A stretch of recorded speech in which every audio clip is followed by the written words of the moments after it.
Bella Lancaster strutted through the neighborhood as if she owned every square inch of it. As the self-appointed queen of the HOA, she wielded power like a sword, making sure every blade of grass, every parked car, and every single resident adhered to her impossibly high standards, or else. She was a woman who believed in order, though her definition of it seemed to revolve around ensuring people who looked like Eddie never felt welcome.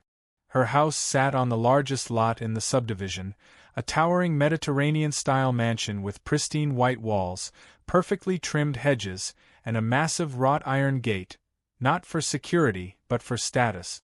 Her money came from old wealth, passed down through generations, and she never let anyone forget it. Her favorite pastime? Controlling others. Bella had the local police on speed dial. It wasn't an exaggeration. She had them saved as neighborhood security in her contacts, and she used them frequently.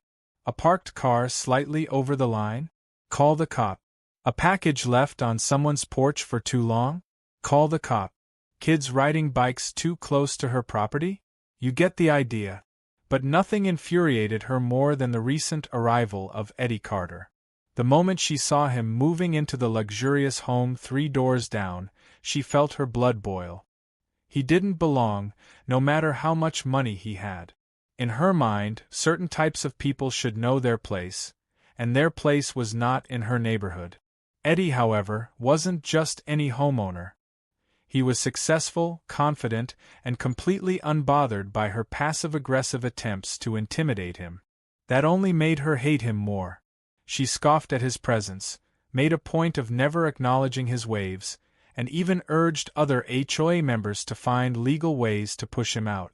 Then, one afternoon, she spotted something that sent her over the edge. Through the large bay windows of her upstairs study, Bella saw Eddie reclining by his pool, basking in the sun as if he had every right to be there. Shirtless, relaxed, comfortable. It was unacceptable, brazen, even. Her fingers twitched as she reached for her phone. She needed to put a stop to this. With a satisfied smirk, she pressed dial. 911, what's your emergency? Bella's voice dripped with fake concern. Yes, hi, I need officers here immediately. There's a suspicious black man loitering by a pool. I think he might be trespassing. He looks out of place. Is he threatening anyone? I don't know, but he doesn't live here. I just want to make sure everything's okay before something happens. She hung up before the dispatcher could ask more questions, already picturing the scene in her mind. Cops arriving, Eddie being questioned, maybe even arrested. Order restored.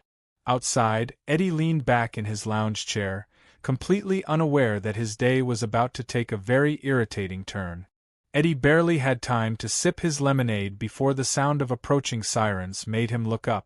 3 police officers stepped out of their cruisers, scanning his property like they were about to break up some kind of crime ring. He sighed. Here we go again.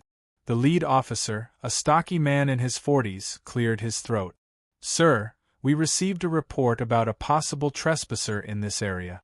Eddie took off his sunglasses, eyeing them with a mixture of amusement and thinly veiled irritation. A trespasser? He gestured around. You mean, in my own backyard? Before the officer could answer, a sharp voice cut through the air. I made the call, Bella announced, marching over in her usual self-important strut. She was dressed in an expensive cream-colored dress, her designer sunglasses perched on her nose like a crown. I've never seen this man before, and I have every right to be concerned about safety in my own neighborhood. Eddie slowly turned toward her, lips pressing into a tight line. The lead officer let out a quiet sigh. Clearly, this wasn't his first run-in with Bella's antics. Ma'am, Mr. Carter owns this property. Bella folded her arms. Are you sure? I mean, can he prove it? Eddie exhaled sharply and stood, walking over to his patio table where he kept a folder of his home documents. He picked it up and handed the deed to the officer, never breaking eye contact with Bella. The officer skimmed it, then nodded. Everything checks out, ma'am. Bella's face twisted into an ugly sneer. That doesn't change the fact that he doesn't belong here. This is a quiet, respectable community. Eddie raised an eyebrow. Respectable? He chuckled, shaking his head. Lady, I'm more respectable than you'll ever be. Bella's eyes flashed with anger. Excuse me? Eddie leaned against the patio railing, arms crossed. What is it about me that offends you so much? His tone was calm, almost amused. That I own a home as nice as yours? That I make more money than you? That no matter what you do, you'll never be able to push me out? Bella's nostrils flared, but before she could fire back, the officer cleared his throat. Ma'am, he said, clearly exhausted. I'm warning you, if you keep making false reports, there will be consequences. Bella's lips parted in shock. False reports? I was protecting my neighborhood. The officers ignored her. One by one, they turned and walked back to their squad cars. Eddie smirked. Looks like the only threat to this neighborhood is you. Bella stood frozen, watching the cops leave, her face flushed with embarrassment. But before she stormed off, Eddie caught something peculiar through her window. It was a framed photo, half hidden behind her decorative vases. An old, yellowing picture, slightly blurred but unmistakable in its imagery. A group of people dressed in white robes. A familiar emblem embroidered on the chest of one man in particular, the infamous symbol of the KKK. Eddie's breath hitched. His instincts screamed. What was Bella hiding? That night, Eddie sits in his home office, his mind racing. Bella's arrogance has pushed him too far. As an FBI director, he has access to records that most people could only dream of. He logs into his secure database and starts digging into Bella's background. What he finds is more disturbing than he ever imagined. Bella's family has deep ties to a notorious KKK chapter from decades ago. Her grandfather wasn't just a member. He was a leader, organizing acts of racial terror that were swept under the rug. But it doesn't stop there. Eddie refines his search and uncovers something even worse. Bella herself had attended a secret KKK gathering in her early 20s. There are photographs, undeniable proof.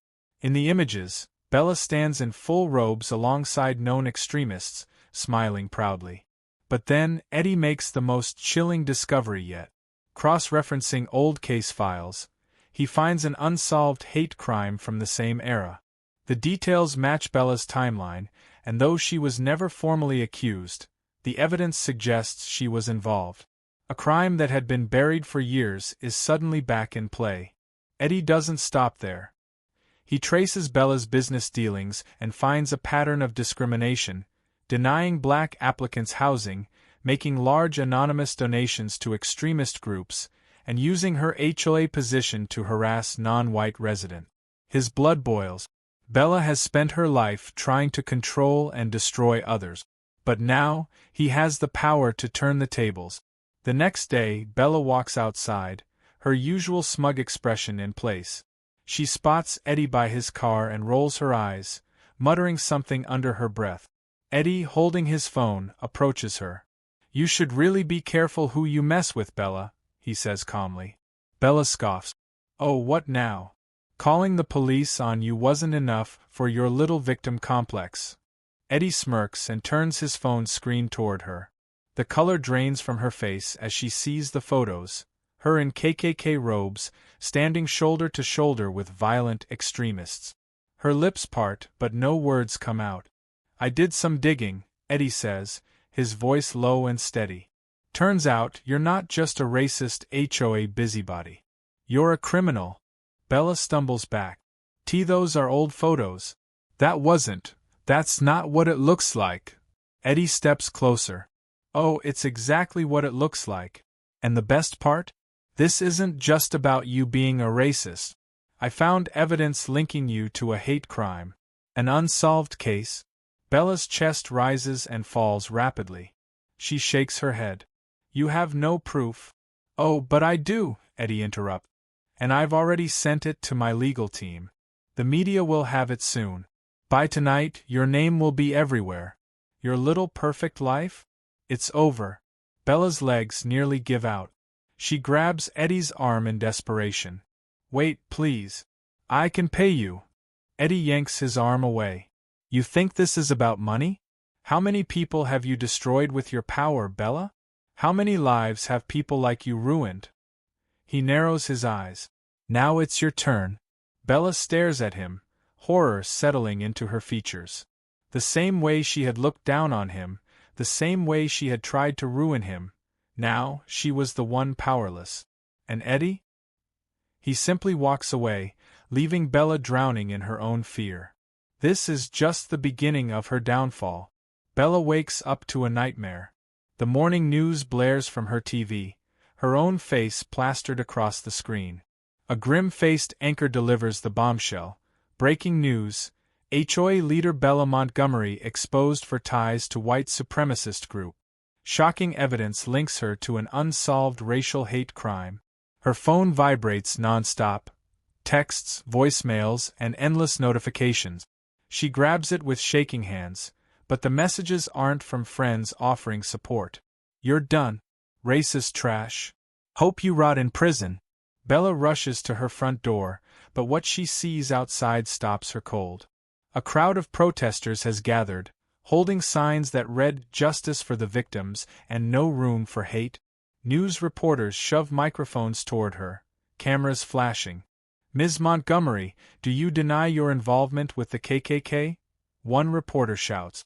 Are you aware that you're being investigated for a hate crime? Another presses. Bella slams the door shut, her breath coming in short gasps. But the hits keep coming. The HOA calls an emergency meeting. Bella arrives, expecting to explain herself, but the board members won't even look her in the eye. The president, an older man she once bossed around, clears his throat. Bella, your actions have brought shame to this community. Effective immediately, you are removed from the HOA. You are no longer welcome here. Her jaw drops. You can't do this. But they can. And they do. One by one, her so-called friends abandon her. They ignore her calls, unfollow her on social media, and pretend they never knew her. Her name is poison now, a stain no one wants to be associated with. And then comes the real reckoning, the courtroom. Eddie arrives in a sharp suit, his presence commanding. Across the aisle, Bella sits hunched, disheveled, eyes darting around in panic. The prosecution presents its case. Photos, documents, witness testimonies. The evidence is overwhelming. Eddie, leveraging his FBI position, ensures every ugly detail of Bella's past is laid bare. The judge's face hardens as the pieces come together. When the verdict is read, Bella barely hears it over the blood pounding in her ears. Guilty. The charges? Conspiracy in a hate crime, discrimination in housing, and defamation lawsuits from multiple black families. The consequences? Frozen assets, a destroyed career, and the possibility of prison. Bella's world, once built on control and privilege, collapses like a house of cards. Months later, Bella is a ghost of her former self. The once pristine woman who ruled the HOA with an iron fist is now penniless, disgraced, and utterly alone. Her house foreclosed. Her bank accounts emptied by lawsuit. Her job gone after every company refused to be associated with her name. The final blow comes when her own family disowns her. Even they won't risk being connected to her downfall. And so, with nowhere left to turn, Bella packs her belongings into a rusted old sedan. She is forced to leave the neighborhood she once ruled. As she drives out, she steals one last glance at Eddie's house. He's there, reclining by his pool, the same spot where this all began. A glass of lemonade in his hand, sunglasses on, completely unbothered. He looks up, sees Bella's car creeping past, and raises his glass in a mocking toast. Bella's fingers tighten around the steering wheel. Humiliation burns through her veins, but there's nothing she can do. As she disappears down the road, Eddie smirks and murmurs to himself, "Welcome to the real world, Bella." Fade to black.